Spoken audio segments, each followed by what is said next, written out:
Hi, welcome to Off Script. I'm Zach Lewis. And I'm Dr. Draper. Today we are looking at Immaculate. The new Sydney Sweeney horror feature is out. Odd story behind this one. She's not just starring in it, she also produced it. She helped find the director. It's a whole thing, and I'm excited to talk about what is otherwise a passion project for Miss Sweeney. We're also going to talk about Roadhouse. Yes, the new Jake Gyllenhaal feature is on Amazon Prime. It was supposed to go to theaters, but then maybe wasn't supposed to go to theaters. There's some drama. And why do the fights look so fake? We're going to talk about it all when we get to the story, when we get to it later in our episode. We're going to talk about some trailers, some things coming up that you might want to keep an eye on this summer, along with one new bold cinema pick, one weird pick for the weird people who like going to see weird movies. Man, I'm excited to talk about it. There's trailers coming up in the middle of the reviews, and before we talk about all of it, we got to get to our stories for the week. First story: Timothee Chalamet signs a first look deal with Warner Brothers. Andy, how can Warner Brothers possibly afford this? If you listened to the show last week or you've kept up with it, you might remember us talking about Warner Brothers. Funny money, dude. Funny, imaginary money. They're working with monopoly money over there. You may remember us talking about how David Zaslav, CEO of Warner Brothers, is making all these big acquires. Talent. He's signing deals with Tom Cruise. He's signing deals with Margot Robbie. Now they got Timothee Chalamet signing a first look deal with Warner Brothers, but they don't have the money for it. So how are they affording these people? Is it a big acquire move? What's going on? And is this exclusive? What do you know about Timothee Chalamet going to Warner Brothers, Andy? Well, he's put together a first look deal, which is always kind of nebulous what that means, but he's going to be looking to star in and produce several films for Warner Brothers. The Lisan Al Gaib of cinema himself, the prince that was promised, the savior of cinema, Timothee Chalamet, here to stay. And again, this is huge. I read that because he had two huge movies back to back, Wonka and Dune 2, he's now his asking price, his salary requirements are going up. He's just getting this deal with Warner Brothers, who is trying to position themselves to be bought. That's why they're buying up all of this talent, spending ludicrous amounts of money to get people in that they really don't have. They're probably borrowing it and just hoping they will be acquired in the next few months. I couldn't tell you who might be in line to acquire Warner Brothers, but it certainly seems to be a power move. And for what it's worth, who can name a bad Timothée Chalamet performance? I can't. I just rewatched Wonka not that long ago on Max. Plays great the second time around. Even better, right? Great feature. Obviously, he's a hit in Dune 2. The kid's got the chops. He's going places. And it seems like nowadays, you got to be able to act and produce, right? You got to do it all in any industry. Apparently, even at the highest echelons of $8 million a movie Hollywood acting careers, like Sydney Sweeney's getting into production, Margot Robbie's producing her own stuff, Timothée Chalamet's right on board, right behind her, right? Like it just seems like this is the way you got to do it. So having an avenue for that through Warner Brothers is good. It's a storied studio. They're just, in transition right now, and it seems like maybe the rest of the industry hasn't caught up yet or figured it out. I'm not really sure, but anything else on this before we move on to some potential new properties coming along, Andy? Some new old films coming back out? Yeah, I think I'm ready to move on. Happy Gilmore 2 is in the works. Yes, the Adam Sandler golf comedy may have a sequel coming down the line, at least according to the actor who played Shooter McGavin. Christopher McDonald revealed during a radio interview earlier this week that apparently he'd had a run with Adam Sandler, who unexpectedly whipped out a script to the sequel of the 1996 sports comedy classic. As a fan of Happy Gilmore, I know it'll be straight to Netflix. I'm still a little interested. What do you think, Andy? This is junk, right? Like there's always scripts floating around. They never turn into anything. Man, this is nearly 30 years old, this property. It's a great 90s comedy about a hockey player who turns to golf, is accidentally really good at it, and kind of shuffles the uptight nature of the golfing scene. It's a classic. The great Carl Weathers was in it as well, right? Yeah, he is. Yeah, Chubbs. Yeah, right, with the wooden hand. Yeah, Chubbs but Happy Gilmore, it's a product of its time. I'm not sure how it stands up these days. I don't know how you update it. Sometimes these classic properties, I mean, you never know, but it always feels way too late for these things. Again, we're going to talk about Ghostbusters here in a second. Sometimes, like, you just gotta let these properties go, man. Yeah, like I said, I'm a fan of old Happy Gilmore, but like, come on. If it does come out, it'll be a part of his Netflix deal. I'm a little concerned that this would spurn a series of direct-to-video sequels, right? Like for old features, we're gonna get Billy Madison 2 and The Wedding Singer 2 and Big Daddy Back to School or something. The Water Boy 2. Like it just, I don't know. I think a lot of Adam Sandler fans think that might be storied legacy content. Modern box office may feel differently. They may want to make their money on a sequel legacy remake thing. Yeah. Comedies have really struggled at the box office as well. So yeah, it would probably do better on streaming, but it's a shame like that kind of movie can't really get made, that mid-budget. It's a comedy. Comedies are just, they're more expensive than people think. Like you wouldn't think it would be that expensive, but the talent doesn't come cheap. Like you get some all-star comics, you're looking at a $30-40 million movie, and that's just, it's a lot. It's funny, and you got to base it on something else. Go ahead. It's funny you say that. I think that's part of the problem Sony might be having with Ghostbusters, right? This new feature has done fine at the box. We're gonna talk about the box office. We'll talk about, you know what? Let's talk about the box office Ghostbusters in just a second, because I do want to talk about it. But first, one quick story I just wanted to hit before we get to this. I wanted to update y'all on where Pirates of the Caribbean is at. Collider released this article this week, and I just thought, I want to talk about this for just a second. So let me walk you through this. Jerry Bruckheimer, who produced the original Pirates of the Caribbean, talked to comicbook.com earlier this week, and he was talking about Top Gun and Pirates, two series that he's produced and where they're at. And they said, Top Gun, obviously, great cast. We love what we're doing. It's in a great place. He says, Pirates, not so much. He said, it looks like we'd be doing a full reboot. That's the place to go with Pirates. Disney's still interested, he says, but full reboot. It's easier to deal with the cast that way. It's a nice way of saying they're not going to deal with Johnny Depp, I guess, which, fair's fair. But one thing's for sure, Pirates has had an odd history. Apparently, I didn't know this. The last Pirates movie, Pirates 5, Pirates of the Caribbean, Dead Men Tell No Tales, ended with a post-credit scene that featured like Orlando Bloom, and they got Keira Knightley back, and Bill Nye was back. Like, it's like the Avengers of Pirates. Oh my god, yeah! Pirates 5 ends with like the smoke. Like, there's potential for this story to go somewhere, and then nothing has happened. Well, apparently Disney actually had some plans with that. They had a couple of Deadpool writers come in to work on it, but they didn't get through it over creative differences. Then they hired Last of Us co-creator Craig Mazin and former Pirates writer Ted Elliott to write a reboot in 2019, and they did it. And Last of Us was a hit. I mean, like Craig Mazin's obviously put in some incredible work. I can't imagine what he turned out on the script, but Disney liked it. They bought it. They had Margot Robbie attached to star. Then in 2022, Margot Robbie says, "You know what? It's stalled out. It's not going anywhere." When she's promoting not Birds of Prey, but somewhere along the way, she says it's not happening. It just feels like Disney needs a banger, and it won't be long till we're reading about Pirates, right? Like it's inevitable. It feels like it has to be. It has to happen. Disney's really, really struggling with all of their properties right now. They're slowly driving the MCU into the ground. They've kind of driven Star Wars into the ground. They need a property to hit their kind of usual animation stuff. It hasn't been doing near as well as it used to. They need a hit, and they need a big franchise to hit. So I'm sure that they would love for Pirates to be that. They used to have everything that Disney did was gold, but now it hasn't been like that for a long time. They're really struggling. And again, I will always blame Disney Plus. Like their need for content for their streaming platform is killing their brand and their content. Right. You're settling for mediocrity. You're letting the good become the enemy of perfect, and that doesn't always work when you're trying to crank out so much content for so many people to see and purchase. At the box office this week, Ghostbusters. I'm excited to talk about Ghostbusters. You'll notice we didn't watch Ghostbusters for the show this week, and for good reason.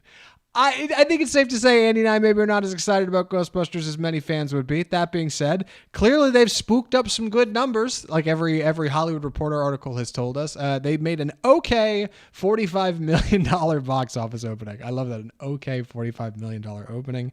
Andy, where are you at on this? I think we both estimated low. We both thought it was going to do worse.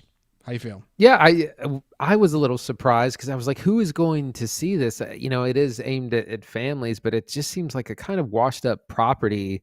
But it ended up doing okay, $45 million over the boxes, but it was very expensive. It was a $100 million film, $25 million more than the previous one.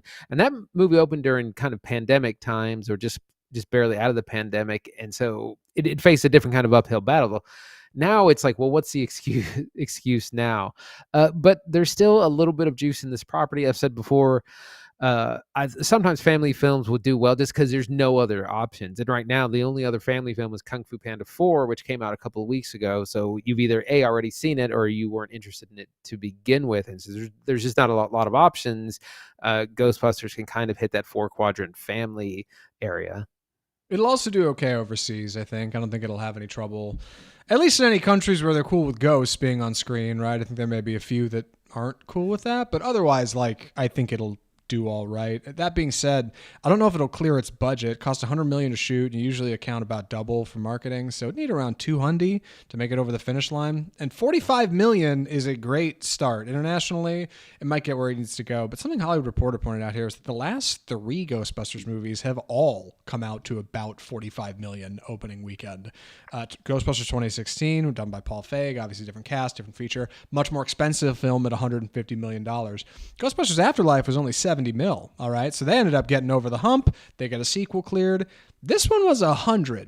All right. $100 million. Cost a bit more, not getting cheaper. I'm not sure they're going to make it. And the question is, if they do a Ghostbusters 3, if they do a follow-up to this, don't they have to get Paul Rudd back? And isn't he going to want more money? Isn't Carrie Coon going to want more money, right? And McKenna Grace, like, it's only going to cost more to make more Ghostbusters. So I'm not sure. They're going to out this very big cast, I think. Yeah. Although, again, you're hitting all demographics. You got kid Ghostbusters for the kids. You got teens. You got parents. You got old guys, too. So you get to bring the whole family. The whole family can be Ghostbusters, from your smallest toddler to your grandparents. Everyone can be a Ghostbuster. I always think of that when we talk about like Ghostbusters for the kids. I always think of that goofy like Ghostbusters 2 in film commercial they do when the Ghostbusters like advertising that they're back in New York, and they're like, "Look, call now and you can get a coffee mug and novelty balloons for the kids." And they got like the Ghostbusters 2 logo on them. Like it's merchandising. I'm glad Ghostbusters is doing all right. Like honestly, I do like that old one, but boy, I just don't feel very, don't feel very stuck on the genius kid thing, right? I'm not super into it. Maybe we'll end up watching it at some point. Could happen. Please no. Anything else? Any other news in the box office, Sandy, before we jump into Immaculate? Dune holding strong at number 2 is crossed 500 million, on its way to 600. It's about where we estimated. Huge for the property. It's not going to hit $1 billion like we had wanted it to. We knew that was going to be a hard ask, but still really successful, and still unfortunately losing screens to Ghostbusters, some of the IMAX screens. I cannot tell you how funny it's been seeing people post like side by sides of like, hey, here's Dune the day before it left IMAX, and like can barely get a seat in the front row, IMAX screenings, full to the top, and then Ghostbusters the very next day is like half empty. No, nobody's in there.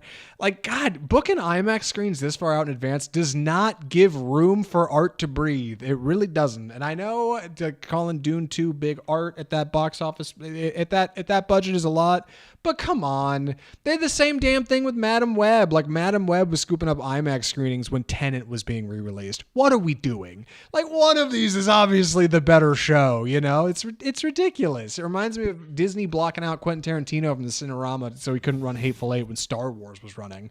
Like, it honestly feels petty, but IMAX got to make money, and they're making tons of money. IMAX is in a great place, I think. So for what it's worth, like, they're not complaining, I guess. It's just up to the rest of us to catch the movies we want to see when they're available. Yeah, I am glad for the box office, for theaters to have some big movies, even though I'm not a fan of Ghostbusters. I think it's completely washed. At least the theaters got a lot of people in there this weekend. Still a win for them. Absolutely. Well, with that, we should jump into our first review of the episode. I'm going to be taking the summary on this one, so please excuse any clumsy delivery from me. The movie is Immaculate. Immaculate is the story of Cecilia, played by Sydney Sweeney, a woman of devout faith who feels a calling to something greater, to take up a life of poverty and chastity at a beautiful, picture-perfect Italian countryside convent, where she is joining a large group of nuns who've been there their whole life, who've worked devoutly every day to more closely understand the words and the meaning of God.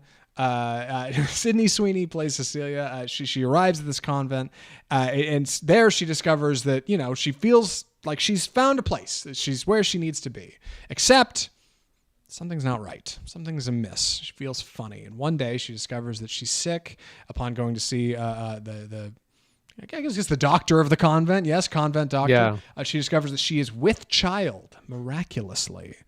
And suddenly, she's thrust into the position a la Virgin Mary, right? The second coming of Christ. She becomes a revered figure, despite this horrifying reality that she may have fallen victim to something much darker and something much more sinister. The movie stars Sydney Sweeney, also stars Alvaro Morte, who did the show Money Heist on Netflix, which I never watched, but he's in a ton of it, and he's pretty good in this movie.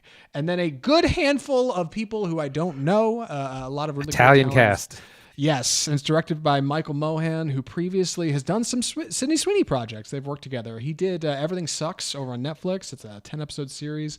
And he did a movie called The Voyeurs with Sydney Sweeney in 2021. Little Rear Window. She plays a woman who moves across the street from another apartment she can see into. Anyway, Immaculate. It's Catholic horror, right? It's spooky. It's nuns. It's Christianity and religion. Andy, what do you think of Immaculate? The vibes are immaculate. Pun intended.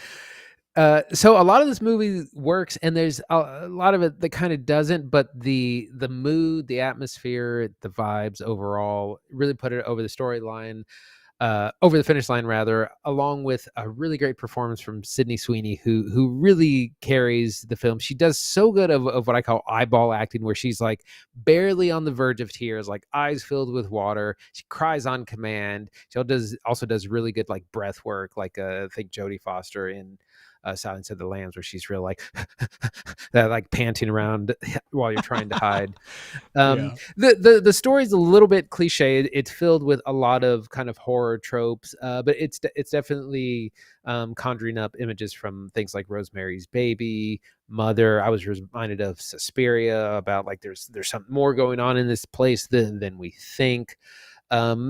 It really, her performance really delivers this in the end. She's like at an 8 the whole time, and then at the end she turns it up to like an 11, and I was really kind of blown away by that. Like I said, a lot of it is kind of jump scary and quiet bang, and a lot of kind of tropey things, but the setting works really well. This is an all Italian cast. There's big language barrier that happens pretty much through the first half of the film, where she's just barely learning Italian and moving to this convent, and everyone else, of course, that's her primary language, so she doesn't really understand what's going on half the time, and she's kind of shunned, and this is very much fish out of water. And they're in this old convent that looks 1,000 years old. Stone is chipping, wood's chipping, rotting. Like it really brings you in, and it's filmed well. It's not too long. So overall, I really enjoyed it, even with some of its shortcomings.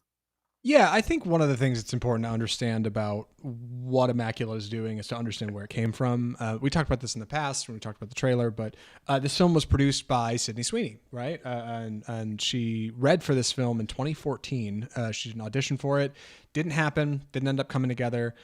Somewhere along the way, after she found some success, she managed to go down and track down the script, and functionally acquire the rights to it and produce the film. She partnered with director Michael Mohan, who she'd worked with previously on it. She helped get it going. She helped get the crew together, like all of that. Like this is a thing now in Hollywood. It seems like actors just got to produce their own stuff. It's nuts. And she was a big part of that. And I think that says a lot about what works in Immaculate and what doesn't, because Immaculate feels like a basic script that's been punched up by some good talent. Because there's some good sequences in Immaculate, and there's some good performances in Immaculate, and there's some good body horror and some good ideas, but the script's a little basic. And that's so okay. It's a 90-minute horror feature. It is not supposed to be anything grand. It is not supposed to be anything huge, despite obviously the religious trappings calling it Immaculate. But the idea at the center of it, either everybody else is crazy or I am, right? When you're trapped in this setting, either all the nuns are nuts or I'm nuts. And meanwhile, having to be with child and having the body horror of that happening is unique. And Immaculate in that way, I think, is a lot about suffering. And that's the real scary thing in Immaculate. It's the suffering. There's a lot Love of is suffering in suffering. this movie. Love is suffering, and there's a lot of suffering in Immaculate.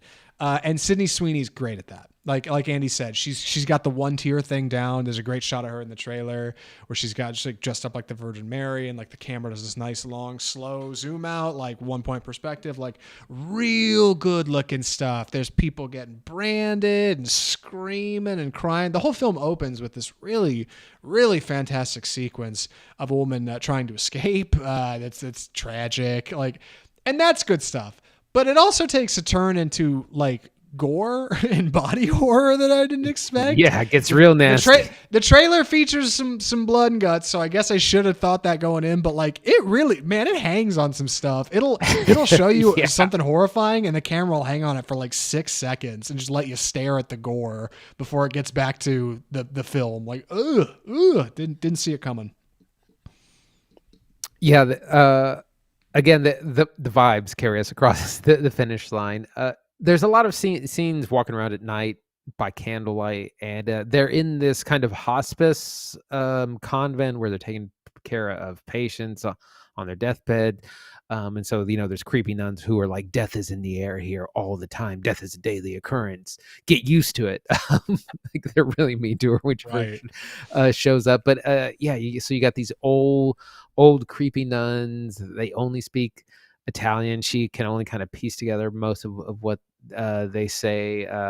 One of the existing nuns kind of who's like in charge totally takes a disliking to Sister Cecilia, which is Sydney Sweeney's character.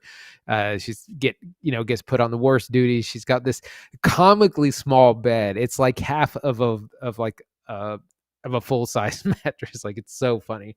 But it all contributes just to a lot of atmosphere in this sort of like really creepy, secluded place. I was going to say, regarding the comically small bed, surprisingly decent small laughs in here. Like great move for people who blow air out of the noses. You know what I mean? Like some good stuff for sure.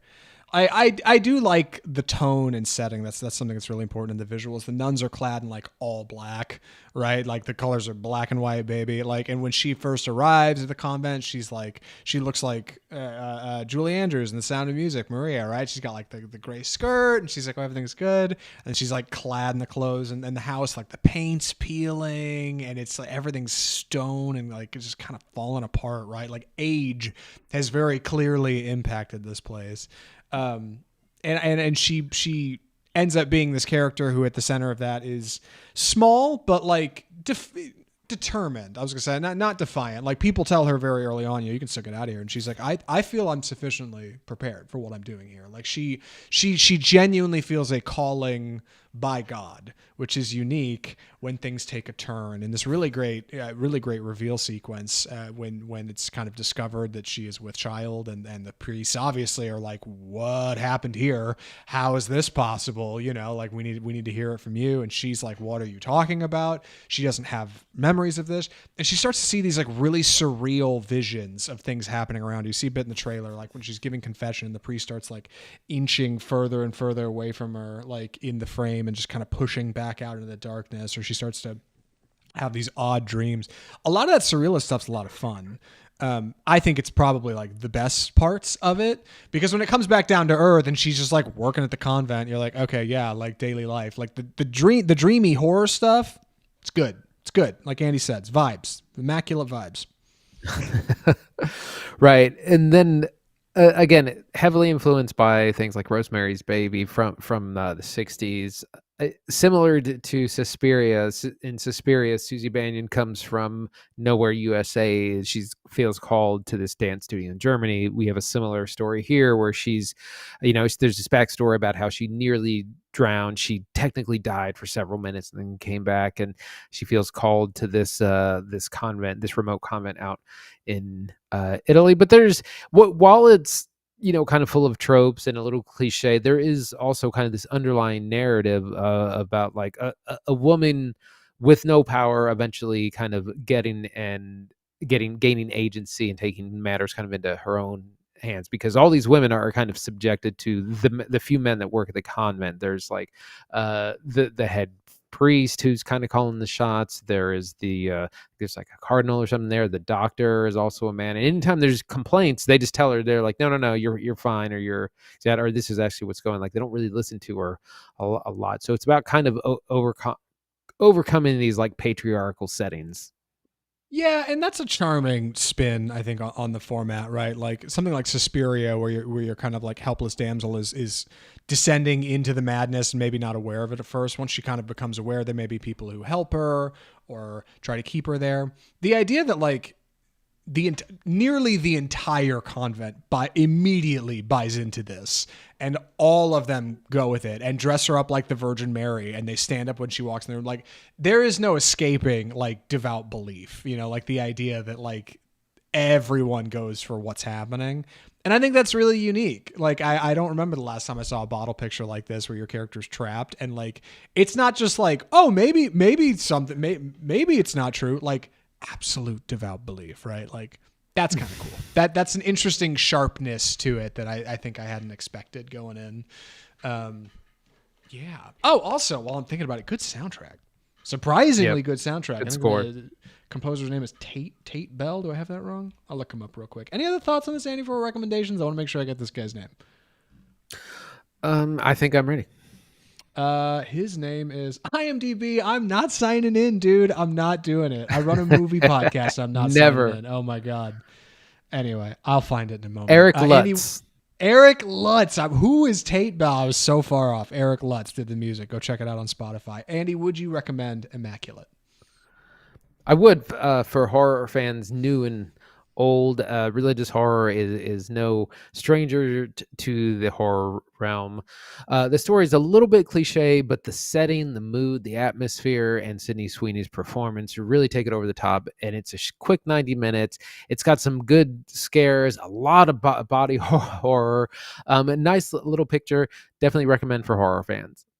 Yeah, I'm going to say recommend, but save for streaming, especially come October. Like, there's no reason to rush out to the theater to see this thing unless you are wildly bored and need something to tickle your fancy on the big screen. Like, it's good. It's good. It's solid October flick, I think. But yeah, not anything huge to write home about. Sharp performances. I'm excited to see what this crew does next.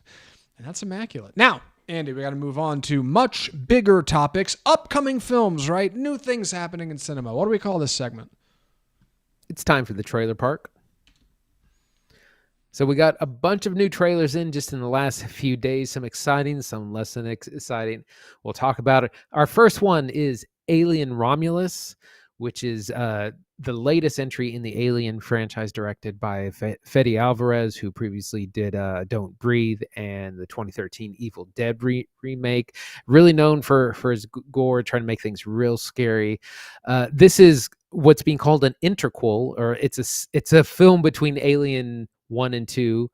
And takes place with a group of young kind of mining colonists who kind of stumble upon an abandoned space station and go to explore it, and of course find the evil within.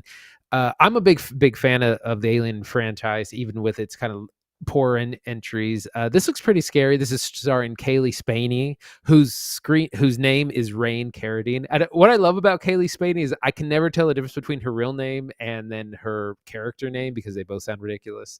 But again, we see a lot of the alien trappings. We see a lot of like blood smeared space station and pods, and we get a glimpse at the xenomorph. Looks like a lot of fun, and this coming out in August this summer.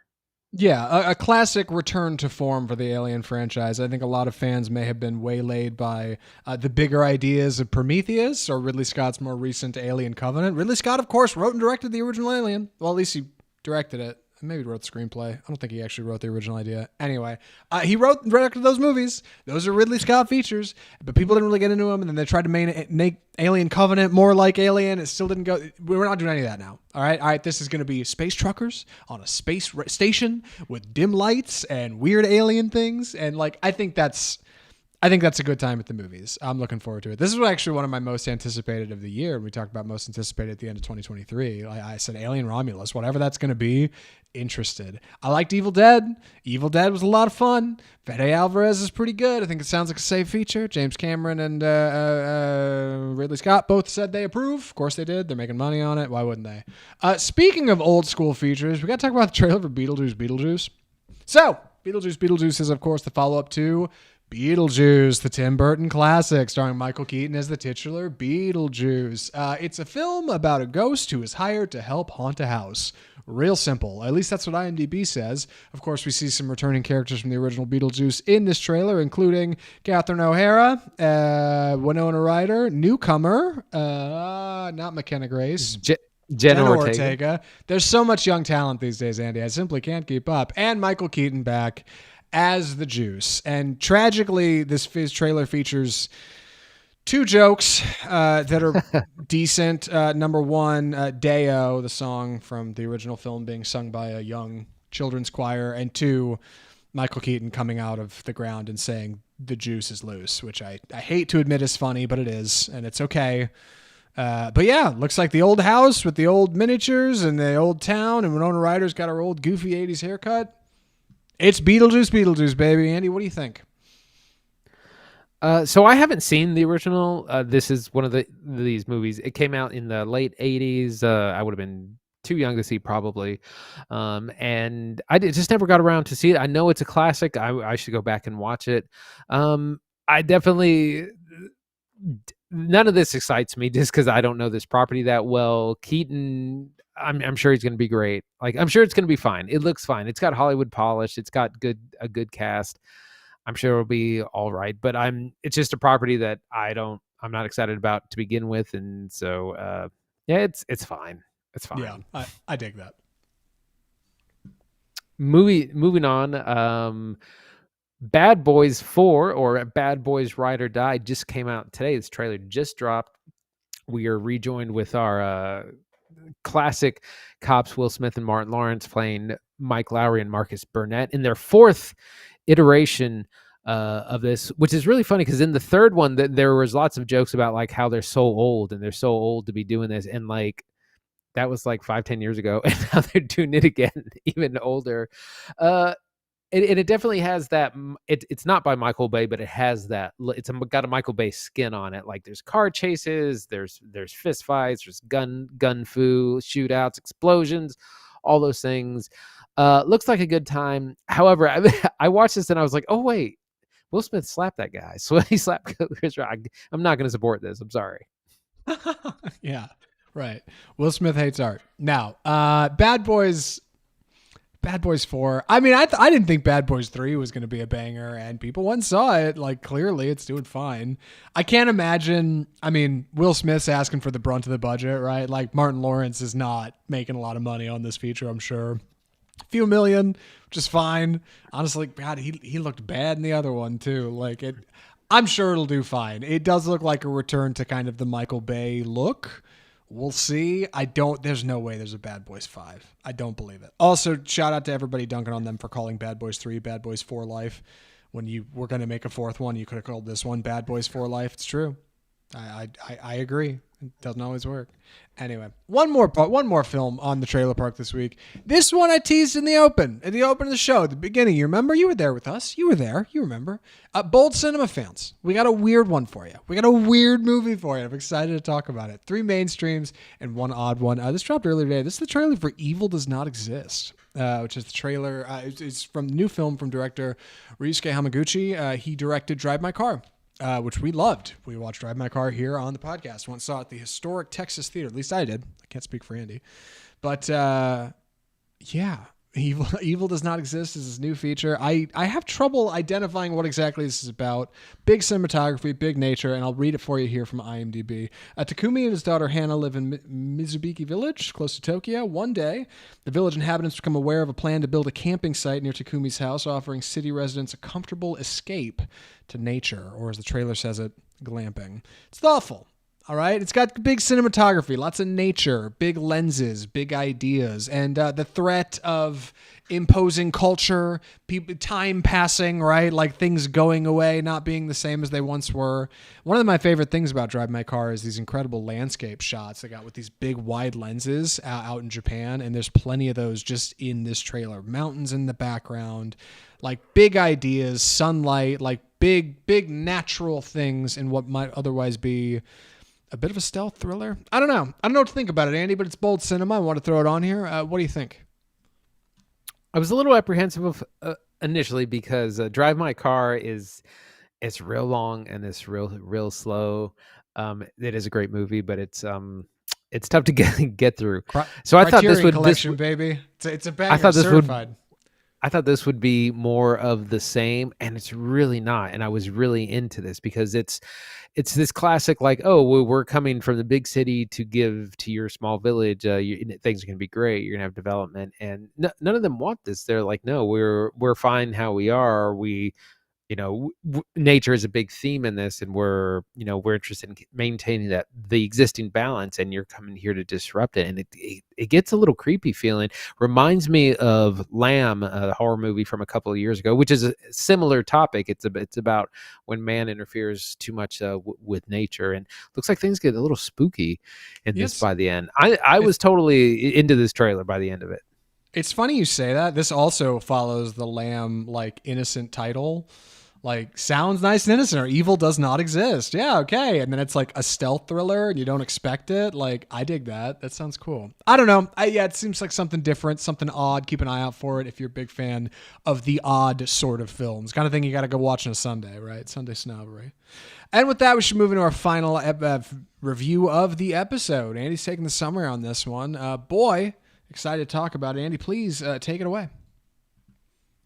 Roadhouse.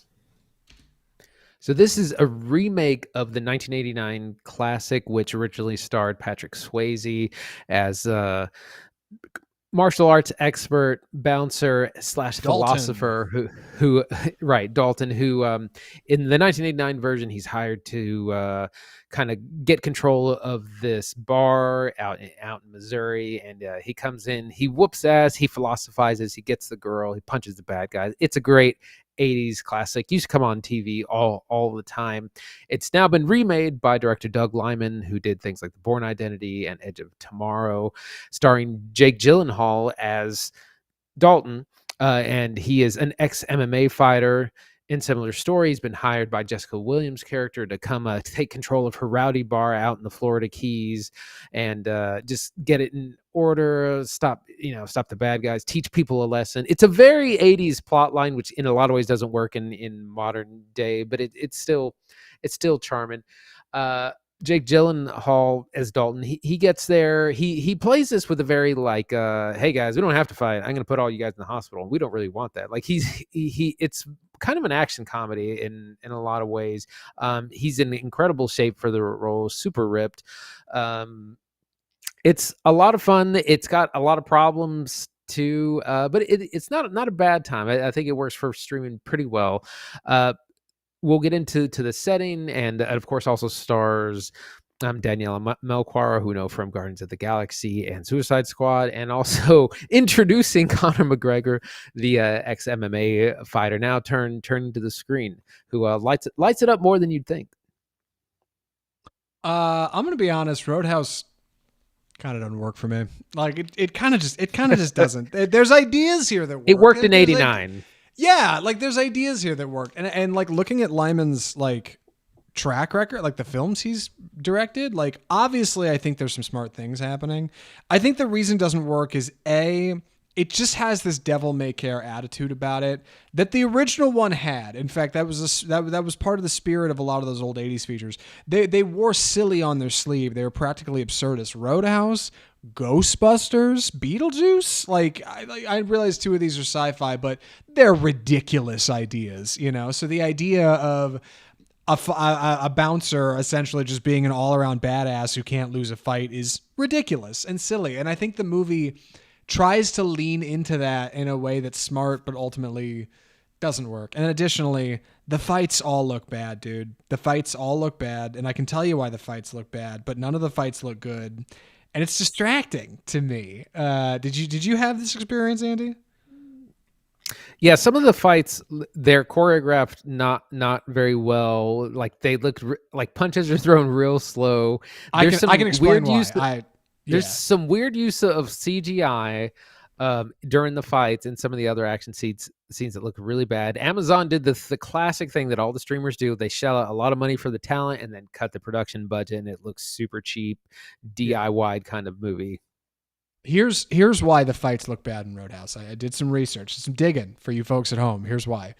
Doug Liman, who has worked on all these incredible action features in the past, he worked on Avatar a little bit, or his stunt coordinator did. Somewhere along the way, somebody worked on Avatar with James Cameron, and they came up with this really clever way to do fight scenes in CGI, so Avatar characters could interact with human characters for that film, right? And what they did was a series of passes where they'd shoot the same fight scene 2 or 3 different ways, all with the camera in the same place, the same movements, and they would swap out the fighters or the guy taking the punch for a pillow. So you do one pass where you shoot Jake Gyllenhaal throwing a punch at what's supposed to be Conor McGregor, but really you just have a blue pillow there. And he hits it, and he hits the pillow, looks great. Don't move the camera. You do a second pass where Conor McGregor goes in, and you whack Conor McGregor with a blue pillow. So you got a shot of him getting hit with a blue pillow. With the reaction. Third pass. Oh, okay. Yes, you do a third pass where you shoot this in slow motion.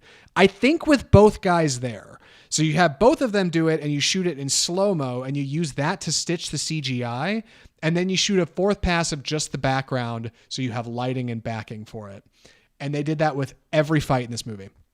And some of them are wildly coordinated because if you watch them, a lot of them are like one takes and stitched together with CGI. Lots of handheld camera movement. Like I can't imagine how complicated this must have been, right?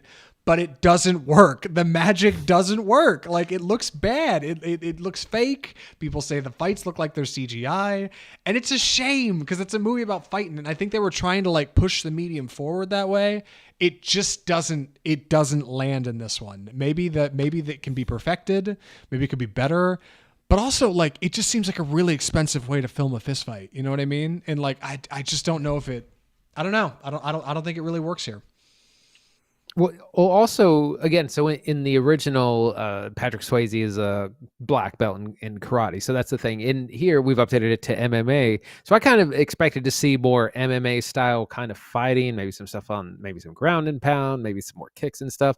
And it's really just a lot of like boxing and kind of dodge a punch, counter punch thing. It's just not, a lot of times you can tell a story through the action, through the fighting. Like Mike, this character kind of fights this way. This guy fights a little bit different. And it's just kind of the same. And it's like you got Conor McGregor, the Conor McGregor, MMA champion, now retired since he broke his leg.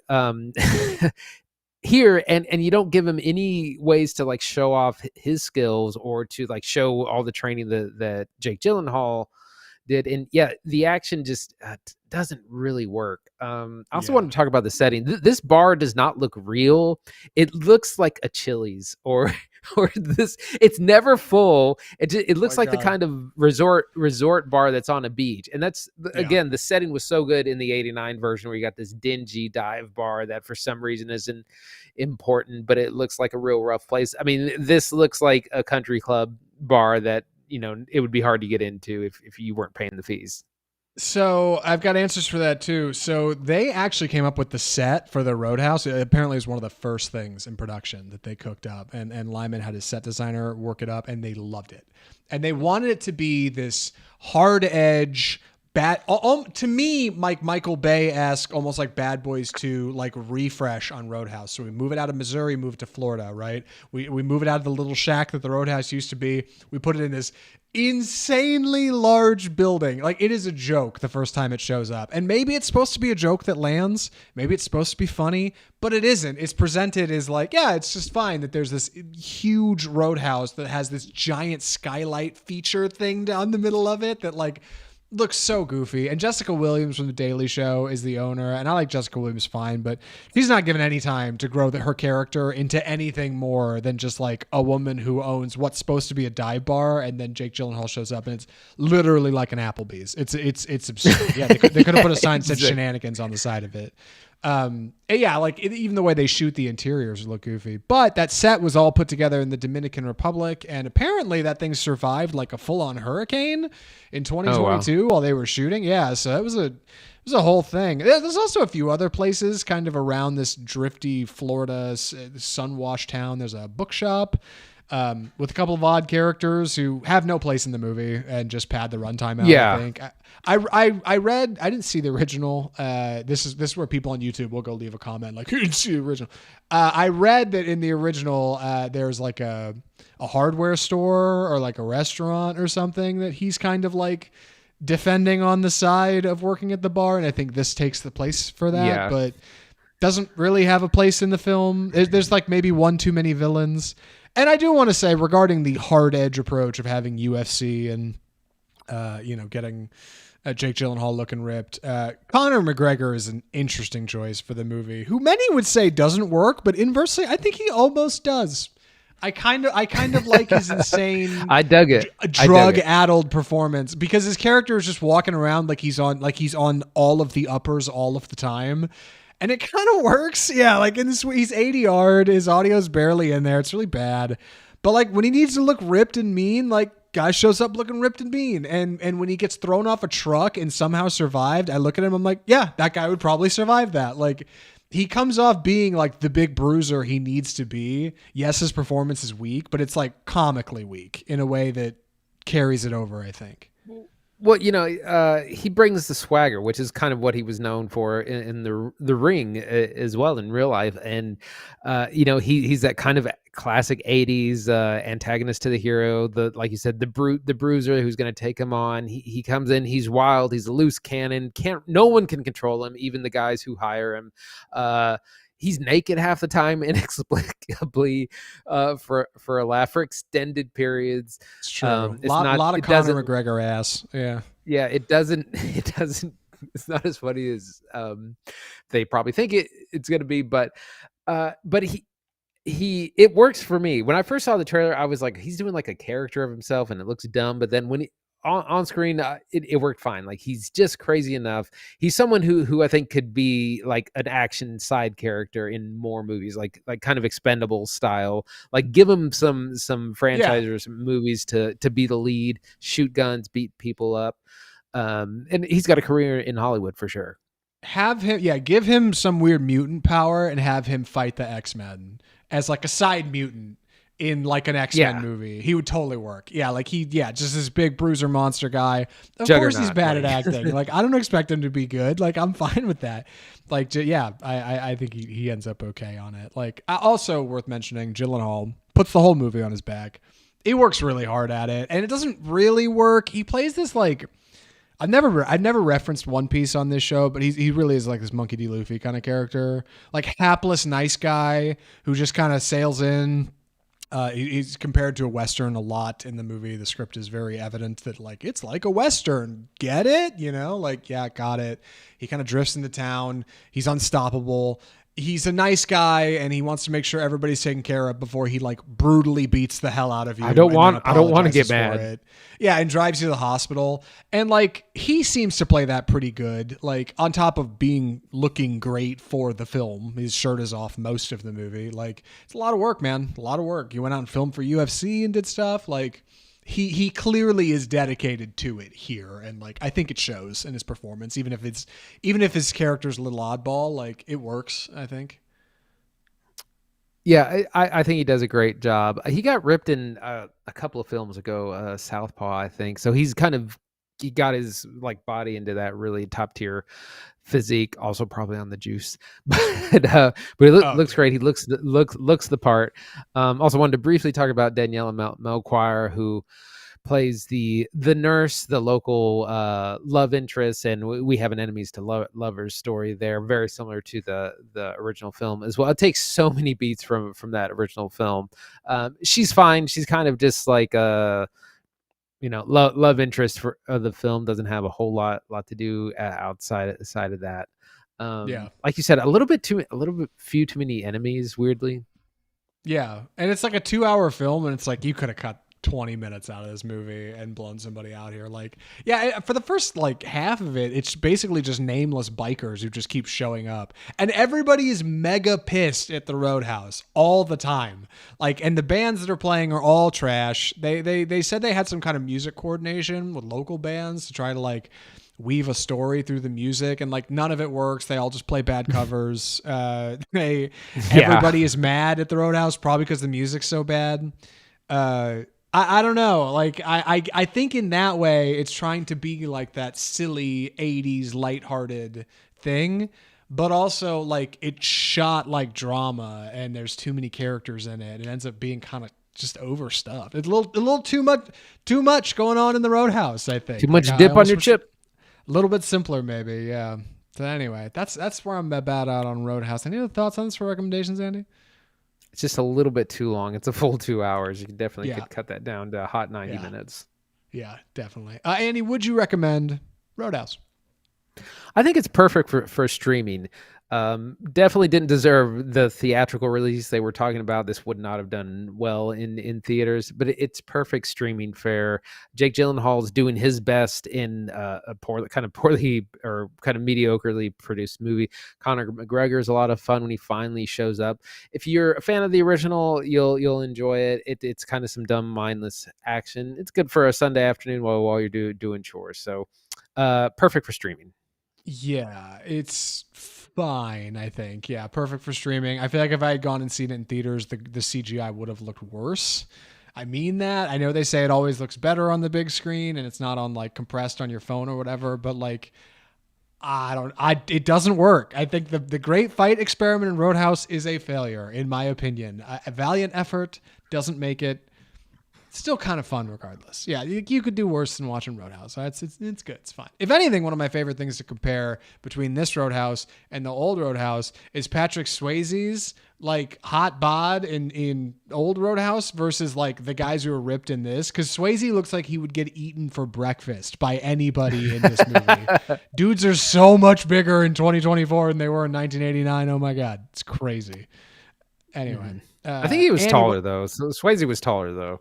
Yeah, but he didn't have Fight Club Brad Pitt to change his whole life, right? Like he had no idea what was coming in the future. Yeah, he just looked good. They were like, "Oh yeah, you got good arms, kid. Great. Yeah, we're gonna put you in Roadhouse." Yeah.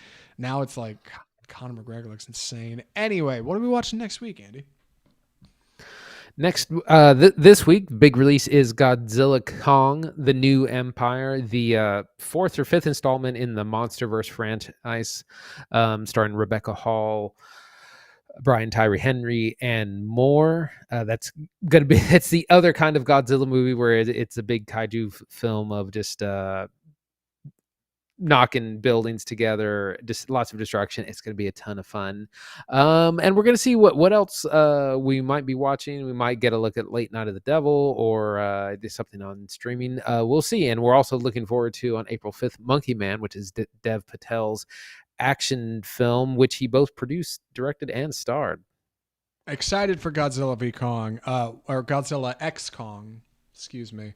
I don't know what to say for the X. Is it by... Is it times? Godzilla, I don't know. Yeah, it's not versus Godzilla v Kong was easy last time we had to do this. Yeah, Godzilla versus Kong. Now I'm like Godzilla and Kong, Godzilla Kong, Kongzilla. I don't know, the new empire.